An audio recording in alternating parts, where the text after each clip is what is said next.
Does working more hours lead to a higher likelihood of resignation? What influences sales to go up or down? The key influencer visual can help you understand that using AI. The best part is you don't even need to write a single line of code.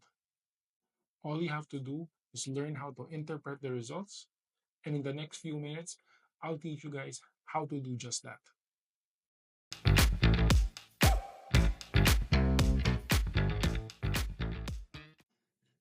Let's build the visual. So, step one, select the key influencer visual from the Build Visual tab in the visual pane. That's a lot of visuals. Step two, drag the chosen metric to the Analyze field. For this example, this will be our customer status. Step three, drag the factors to Explain By field. This will be our contract, internet type, device protection plan, total charges, and married. So this is the status. Does the order affect the outcome? Based on my experience, it doesn't. This is what the fully loaded visual looks like. There are two sets of analysis you can see. First is the key influencer tab, which has three main parts. Part one is a drop down. This is where you can choose what kind of customer status to analyze. This example shows what influences customers to be churned. In your data, it could be what influences resignations in your company or what influences sales to go up and down. It all depends on what data you're analyzing. Number two shows a ranked list of influencers that affect the data being analyzed. The third part, this is just a chart, could be any chart which the visual pushes out. But this provides more information on your specific influencer. So, how do we read the results? You go from A to B to C to D. For this example, it means when a contract is month to month, the likelihood of customer status being churned increases by 7.35x. So we follow the same pattern for the second influencer. A, B, C, then D means when a contract is between 68.45 to 96.45, the likelihood of customer status being churned increases by 2.9x. Now let's interpret the chart. The light blue chart tells us that when a contract is month to month, 45.84% is churned. You can see that exact number by hovering over the bar. While the average of all the other contract types, excluding month to month, is 6.23. If we divide 45.84 by 6.23, we get 7.35, which is exactly this number here.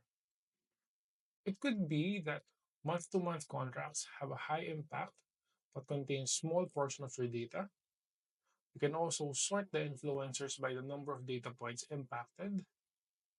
To show this, you go to the Format Your Visual tab.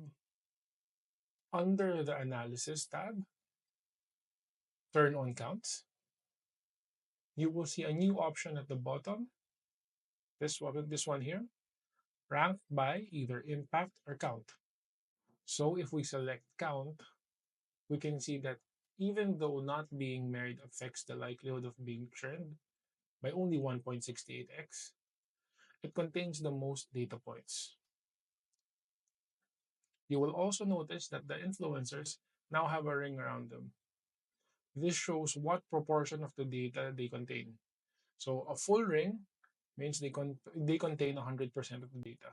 Now we go to the top segments. We can see that there is a new set of data shown. These are our segments.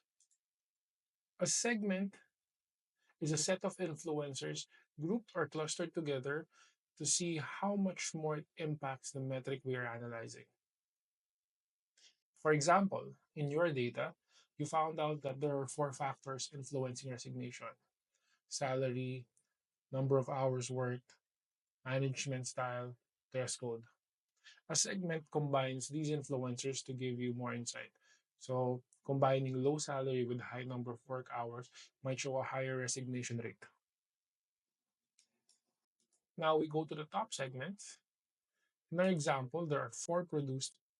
We look at this chart. The higher it is, the more impact to the outcome. The bigger the circle, the more data points it contains. We can click on an influencer to see more detail. The left side shows what segment one is made of. Segment one is month to month, fiber optic internet with charges less than or equal to 347. On the right side, the top portion shows how much segment affects your metric compared to the non-segment data. So the report says that the segment has 78.9% has a status of churned versus 26.5 for non-segment 1. The lower portion shows you how many data points is a particular segment. So for example, this one is 459 data points, which is 6.5% of the data. That's pretty sizable. The learn more about this segment portion here at the bottom gives you the option to see how the segment is affected by adding other influencers. So there you go. Like I said at the beginning of the video, we generated a lot of very useful insights all from this one chart. But remember, whatever insights the chart produced, it's also up to you to work with your stakeholders to make decisions that impact the business. If you thought that this video was helpful, don't forget to share this with your friends who like to play with their DAX. If you're new to Power BI and want to learn more, you might want to check out my previous video, which teaches you how to make a dashboard from scratch in about 12 minutes. Thanks.